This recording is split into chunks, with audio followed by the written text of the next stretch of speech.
(2016년에) 디즈니 영화인데요, 더 정글 북이라고 하는 영화가 나왔죠. 참 재밌게 봤는데요, 혹시 못 보신 분들에게는 제가 강력 추천하고 싶습니다. 루디아드 키플링의 원작을 영화화했습니다. 한마디로 얘기하면 이 세상은 정글과 같다라고 하는 전제에 이 스토리가 진전이 되는데, 정글은 어떤 곳입니까? 약육, 강식의 원리가 지배되는 곳이고 사욕과 탐심이 우글거리는 것이 바로 정글이라고 이야기할 수 있습니다. 이 정글북에 보면 모글리라고 부르는 어린 소년이 실은 어렸을 때 그 늑대에 의해서 키워집니다. 그러면서 이 정글에서 자라게 되는데, 이 자기 아버지, 자기를 키워준 늑대 아버지가 이 정글에서 독점을 하려고 하는, 모든 권력을 장악하려고 하는 셰르 칸이라고 부르는 이 호랑이에 의해서 죽습니다. 그러면서 이 어린 아이가 결국은 살아남기 위해서는 다시 인간의 마을로 돌아가는 수밖에 없다라고 해서 인간의 마을로 돌아가는 과정 속에 여러 가지 일들이 벌어지는데, 결론적으로는 이 어린 소녀가 뭐 이렇게 스크래치만 날 수 있는, 이게 빨간 팬티 입고 다니는데 얘가 뭘 할 수 있겠어요. 그런데 이 아이를 통해서 정글이 구원을 받고, 그리고 실은 인간성, 그 참된 인간성도 회복이 되는 아주 상징적인 메시지를 가진 영화입니다. 오늘 본문에 큰 네 짐승이 등장하는데 이 정글분과 같은 환경을 방불케 하는 배경입니다. 네 짐승은 우리가 요한계시록에 보면 아주 유사한 짐승으로 다시 재현됩니다.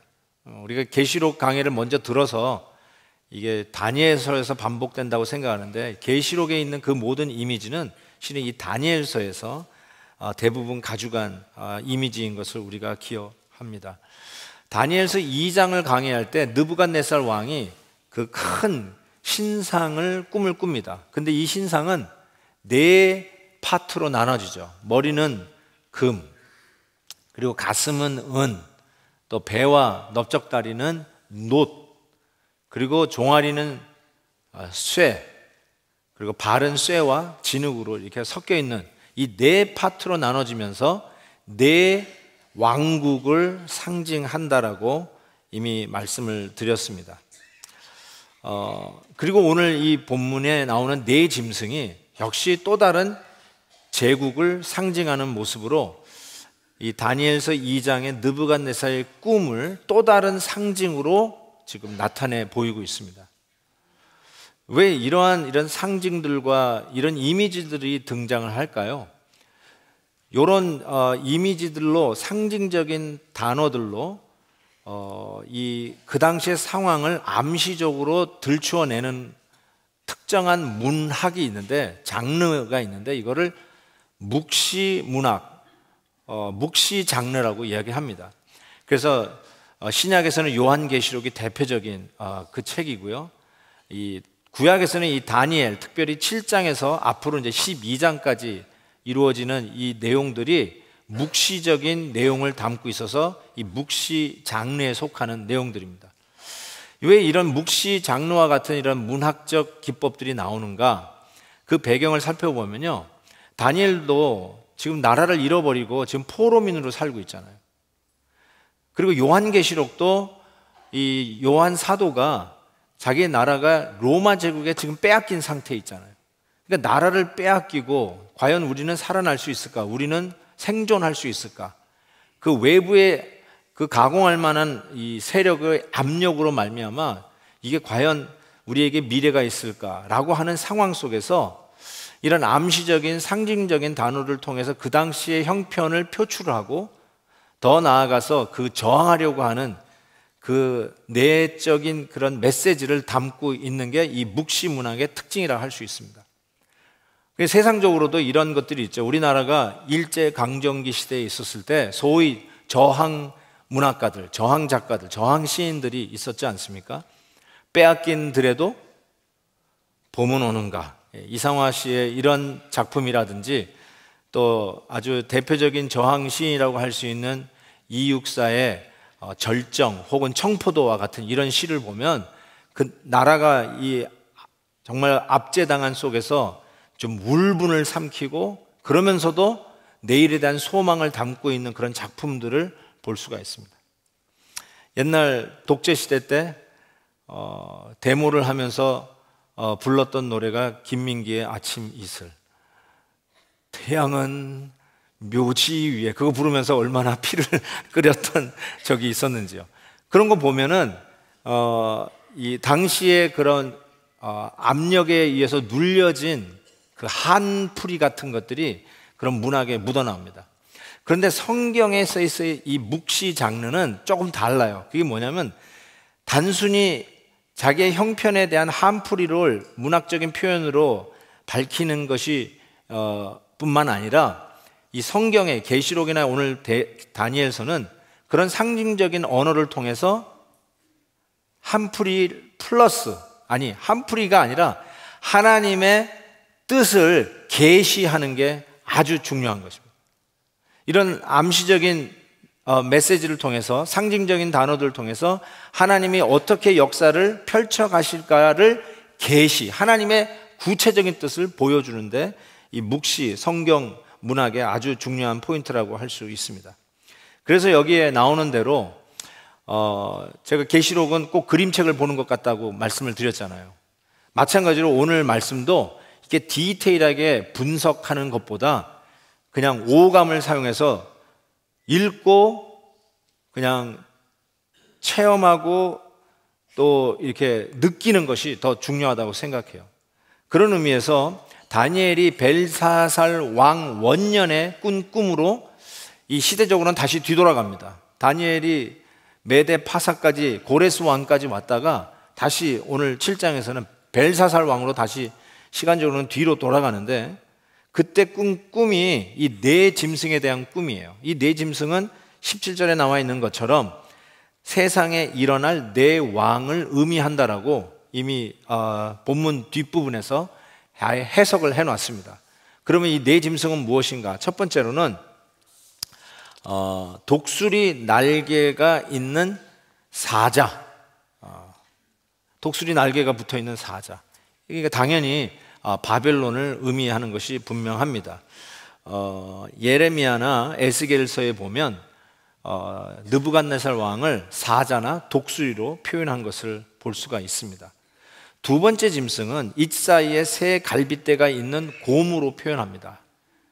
굉장히 포악스럽고 그냥 이 devouring, 그냥 꿀꺽꿀꺽 삼켜내는 아주 가공할 만한 능력을 가지고 있는 짐승인데, 아마 이 두 가지의 의견인데 메데 파사를 의미하든지 혹은 메데가 페르시아 바사에 흡입되기 전에 그 미디아 킹덤으로 있었을 때 그냥 메데로 보는 견해도 있습니다. 세 번째 짐승은 새의 날개가 머리에가 내신 표범이 나타납니다. 그러니까 순서적으로 얘기하면 메데 파사가 두 번째 짐승이라면 당연히 시간적으로는 헬라 제국, 알렉산더 대제가 일으켰던 헬라 제국으로 보는 것이 한 의견이고요. 또 하나는 아까 메데를 두 번째 짐승으로 본다면 당연히 세 번째 짐승은 그 뒤를 이은 페르시아, 바사로 보는 것이 맞을 것 같습니다. 그리고 이제 네 번째 짐승이 등장하는데 이 짐승이 가장 강력한 짐승이라고 얘기합니다. 쇠로 된 큰 이와 뿔이 10개에 달린 아주 무섭고 놀라운 짐승으로 표현이 됩니다. 그래서 헬라 제국 다음에 오는 제국이라면 당연히 로마 제국으로 볼 수 있고요. 혹은 세 번째 짐승이 페르시아라면 네 번째 짐승은 헬라 제국을 의미하고, 특별히 헬라 제국 중에 알렉산더 대제 이후에 나라가 넷으로 갈라지는데 그 중에 가장 잔인하고 포악한 왕이 엔타이커스 이피파니, 한국말로는 엔타이커스 에피파니라고 하는 이 왕인데, 이 왕이 굉장히 잔인했어요. 그래서 이 묵시문학에서 이 가장 잔인한 왕 밑에서 유대인들이 참 신음하는 이런 상황을 표현했다고 이야기를 하는 주장들이 큰데요. 이 구약과 신약 사이 성경에 한 400년간 공간이 빕니다. 그거를 우리가 중간기라는 말을 쓰는데, 그래서 성경을 쭉 읽어다 보면 그 400년이 비어요. 근데 요때, 그러니까 주전 한 1세기경에 저 안타이커스 에피파니 이 왕으로 인해서 유대인들이 가장 힘든 시간을 보냅니다. 그때 일어난 독립전쟁이 마카비 전쟁이에요. 그래서 외경에는 마카비전서, 마카비후서가 있습니다. 그래서 그 당시 배경을 좀 참고할 수는 있는데요. 어쨌든 이 넷째 짐승은 역대 첫 번째부터 세 번째 짐승보다 더 포악하고 힘이 센 짐승으로 그려내고 있습니다. 그런데 이 넷째 짐승이 다른 짐승보다는 더 세서 다니엘도 유심히 살피는데, 이 네 번째 짐승이 이와 같습니다. 8절에 보면 내가 그 뿔을 유심히 보는 중에 다른 작은 뿔이 그 사이에 나타나 첫 번째 뿔 중에 셋이 그 앞에서 뿌리까지 뽑혔으며 그 작은 뿔에는 사람의 눈 같은 눈들이 있고 또 입이 있어 큰 말을 하였더라. 이 굉장히 센 짐승이라고 보여지는데 그 10뿔이 났어요. 뿔은 항상 힘을 상징하죠. 강력하다는 뜻이겠죠. 근데 그 사이에 조그마한 뿔이 또 착 자라는 거예요. 그런데 그 자라면서 이미 있는 세 뿔을 뿌리채 뽑아버려요. 근데 이 작은 뿔을 가만히 보니까 눈이 달렸어요. 좀 징그럽죠? 그런데 이게 눈만 있는 게 아니라 입이 달려가지고 큰 말을 한다고 이야기를 하고 있습니다. 여러분, 이 이미지가 어디서 많이 본 것 같지 않습니까? 맞아요. 요한계시록에 아주 정확하게 비슷한 이미지가 나오는데요. 계시록 13장에 보니까 바다에서 한 짐승이 나오는데, 아까 네 짐승도 바다에서 나왔죠? 바다에서 한 짐승이 나오는데 뿔이 10이요 머리가 7이라. 그 뿔에는 10왕관이 있고 그 머리들에게는 신성모독하는 이름이 있더라. 그리고 11절로 넘어가면 그가 먼저 나온 짐승의 모든 권세를 그 앞에서 내가 봄에 또 다른 짐승이 땅에서 올라오니 어린 양같이 두 뿔이 있고, 어린 양, 이 카피란 말이에요. 짝퉁이라는 것이죠. 그 다음에 이렇게 해서 용처럼 말을 하더라. 아까 큰 말을 한다는 것과 정확하게 부합되는 이미지라고 할 수 있습니다. 그러니까 완전하게 강력한 힘을 가진 10뿔로 상징되는 이 나라가 나중에는 세 뿌리가 뽑혔다고 그러는데, 그것도 세 뿌리가 도대체 그러면 어느 나라냐 이렇게 핀포인 할 필요는 없어요. 이게 어느 나라지 이렇게 따질 필요가 없어요. 아까 얘기한 것처럼 그림책이에요. 정글북을 보듯이 보시면 돼요. 그런데 3-4번 아니면 서너 개 가져라 할 때 뭐 충분히 가져라는 그런 상징적인 의미로 3개의 뿔로 뽑히는 걸로 보면 되겠고요. 그 중에 작은 뿔이 이게 눈이 있고 큰 말, 참혹한 말을 하는 것을 보아서 이 마지막 짐승으로 대변되는 이 제국은, 혹은 이 나라, 혹은 시스템은 자기가 하나님인 것처럼 자기의 영광과 교만에 사로잡혀서 하나님 없이 내가 내 마음대로 살겠다고 하는 하나님과 대치되는, 하나님의 나라와 싸우고 있는 이 자기 중심적 교만의 시스템을 얘기하고 있어요. 그것이 한 왕이든지 나라든지 한 시스템이든지 하나님 없이 자기가 스스로 하나님 되어 대항하고 있는 교만을 상징하는 나라가 이 네 번째 가장 큰 짐승으로 나타나고 있습니다. 근데 하나님께서 이 나라를 어떻게 하시는가?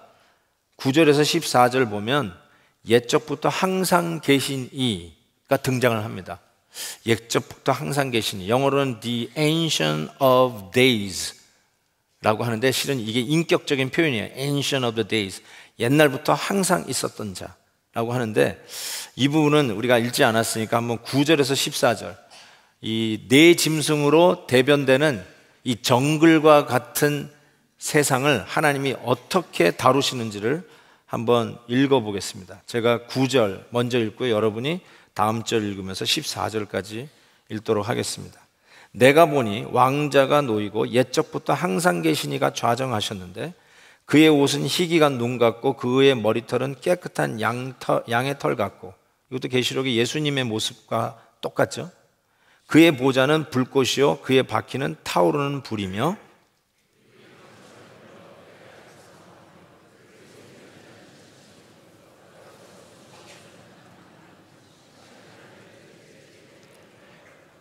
그때 내가 작은 뿔이 말하는 큰 목소리로 말미암아 주목하여 보는 사이에 짐승이 죽임을 당하고 그의 시체가 상한 바 되어 타오르는 불에 던져졌으며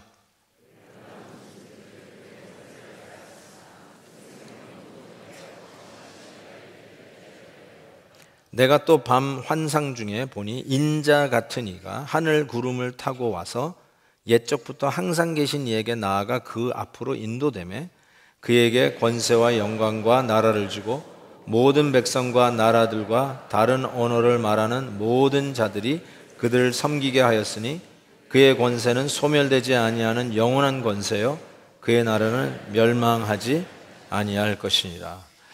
여러분, 메시지가 딱 오죠? 정글과 같은 이 세상 나라들, 내 짐승으로 표출되고 있는 이 세상 나라들을 하나님이 어떻게 멸하실지를, 어떻게 소멸하실지를 분명하게 보여주고 계십니다. 그리고 여기서 구름 타고 나타나는 인자 역시 아주 익숙한 표현입니다. 마가복음에 보면 마지막 때에 구름을 타고 큰 권능과 영광으로 오는 것을 사람들이 보리라. 인자가, 즉 재림하시는 예수 그리스도를 지칭하는 것임을 금방 알 수 있습니다. 이거를 계시록 1장에서도 볼지어다 그가 구름 타고 오시리라. 각 사람의 눈이 그를 보겠다라고 이야기를 합니다. 당연히 다시 심판주로 오실 예수 그리스도를 구름 타고 오실 인자라고 표현하고 있는 것을 보게 됩니다. 뭘 얘기합니까? 옛날부터 항상 계셨던 그 하나님, 구름 타고 오실 성자 예수 그리스도, 그 하나님이 반드시 자기가 잘났다고 자기 영광에 도취하여 교만한 이 세상 나라, 정글과 같은 이 세상 나라를 소멸하고 멸망시키고 심판하실 것임을 분명히 말씀하고 있는 것이죠. 세상이 이상하게 돌아가요. 내가 기대치 않은 대로 이상하게 돌아가요. 악한 자가 득세를 해요. 그래도 우리가 반드시 기억해야 될 게 무엇이냐면 하나님은 그런 일을 보면서 깜짝깜짝 놀라지 않습니다. 이 일을 수습하려고 당황하지도 않습니다. 우리 하나님은 처음부터 끝까지 한 번도 흔들림이 없이, 놀라거나 깜짝 놀라거나 고민함이 없이 처음부터 끝까지 당신의 뜻대로 이 세상을 다스리는 절대 주권의 하나님이십니다. 그래서 내가 보이는 세상은 정글과 같은 세상이라 할지라도 우리가 분명히 실망하지 말아야 될 것은 하나님이 다스린다는 사실이에요. 그 하나님의 주권을 우리가 반드시 믿어야 한다는 사실이에요. 성경에서는요, 우리 하나님을 출애굽기에서 보면 거룩한 용사로 표현하고 있어요. 여호와는 용사시니 여호와는 그의 이름이시로다. 그가 바로의 병거와 그의 군대를 바다에 던지시니 최고의 지휘관들이 홍해에 잠겼다라고 선포하십니다. 여러분, 하나님이 당신의 백성들을 위해서 싸우시는 거룩한 용사로 표현되고 있어요. 바로의 군대요, 최고의 지휘관들, 당시의 최고 모든 권력과 힘과 하이 테크놀로지와 가질 수 있는 모든 것을 가진 그런 애굽의 군사들도 하나님이 싸우셔서 홍해 바다에 수장을 시켜버리시는, 우리를 위해 싸우시는 거룩한 용사라고 말씀하고 계십니다. 하나님이 우리를 위해서 싸우십니다. 아멘입니다. 아멘, 아멘. 다시 서론에서 말씀드렸던 영화 정글북으로 돌아가겠습니다. 그 호랑이 셰르칸이 모글리에서 사람 냄새가 난다고 죽이려고 하지 않습니까? 근데 이 모글리가 인간 마을로 돌아가야 산다고 돌아가다가 어떤 일들을 행하냐면 그 아기 코끼리가 이렇게 웅덩이에 빠져요. 근데 그 엄마 아빠 그 큰 코끼리들이 그 웅덩이에 빠진 자기 그 새끼 코끼리를 살려내지를 못해요. 근데 이 모글리가, 이 꼬마 소년이 가다가 그 넝쿨 같은 것들을 팍 빼가지고 그 웅덩이로 뛰어 들어가가지고 이 코끼리 이쪽 뒤에 이렇게 어깨에 묶어가지고 착 끄집어냅니다. 그래서 살려줘요. 또 어떤 일을 또 하냐면 이 곰을 만나잖아요. 이 곰이 나중에 이 모글리 어린 소년을 많이 도와주는데, 이 곰이 꿀을 먹고 싶은데 이 꿀이 저 절벽 위에 붙어 있는 거예요. 이 비하우스가 저 절벽 위에 있는데 이 모글리를 꼬셔가지고 저 꿀 좀 따달라고 그러는 거예요. 근데 이 모글리가 이 벌에 쏘이면서까지 그 절벽을 타면서 이 그냥 발로 팍팍 쳐내면서 이 비하우스 꿀벌집을 툭툭 떨어뜨려 가지고 이 곰이 꿀을 먹게 해줘요. 이 곰이 왜 이렇게 꿀을 좋아하는지 잘 모르겠는데 자주간 꿀을 먹게 해줘요. 그러면서 이제 감동을 받는 거예요. 벌에 쏘이면서까지도 도와주고, 그 어린 코끼리도 무시하지 않고 가서 도와주고, 그러면서 이 정글에 친구들을 새기기 시작하죠. 그러면서 나중에 뭐 고릴라를 만나나요? 그러면서 자기를 키워준 늑대 아버지가 이 셰칸 호랑이에게 죽은 것을 알게 돼요. 그래서 돌아가기를 결심합니다. 내가 우리 아버지를 죽인 이 호랑이하고 이제 맞대결하겠다. 내가 더 이상 도망가지 않겠다고 돌아가요. 돌아가가지고 호랑이하고 싸우는데, 아까도 얘기한 것처럼 인간들은 굉장히 냉소적으로 표현되어 있어요. 왜냐하면 인간을 대표하는 게 불이었어, 불. 그걸 레드 플라워라고 그러는데, 빨간 꽃이라고 부르는 불을 인간이 만들었는데, 결국은 그 불이 우리 정글을 태우고 결국 정글을 파괴하는 아주 파괴자의 모습이 인간으로 그려져요.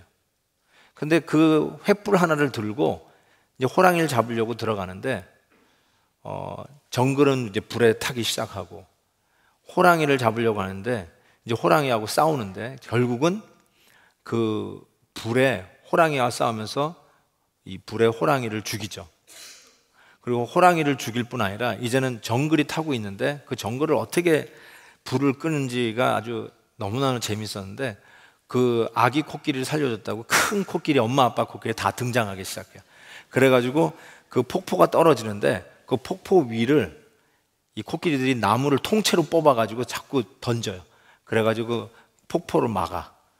그래가지고 거기에 뚝을 쌓는 거예요. 댐을 쌓아가지고는 이 물길을 바로 이 불타는 곳으로 돌려요. 그래가지고 이 강물이 넘어가지고 이 불타고 있는 정글을 이 물로 막 다림질 하듯이 치 끄면서 다. 그러니까 이 정글을 구원해내는 구원자가 되고요. 동시에 파괴자라고 하는 이 왜곡된 인간의 참상을 이 모글리 소년이 진정으로 이 악한 마귀를 상징하는 호랑이를 잡는 일에 이 불을 사용해요. 그래서 인간의 모습도 회복을 시켜요. 기가 막힌 것은 이 모글리를 보면서 제가 보는 거는 마치 예수님을 보는 것 같아요. 아니, 저 빤스 하나 입고 뛰어다니는 저 어린 소년이 뭘 할까 싶어요. 너무 유약해. 우리 예수님이 십자가에 달려 돌아가시면서 마치 힘이 없어서 달려 돌아가시는 분 같이 저분이 뭘 할까 싶어요.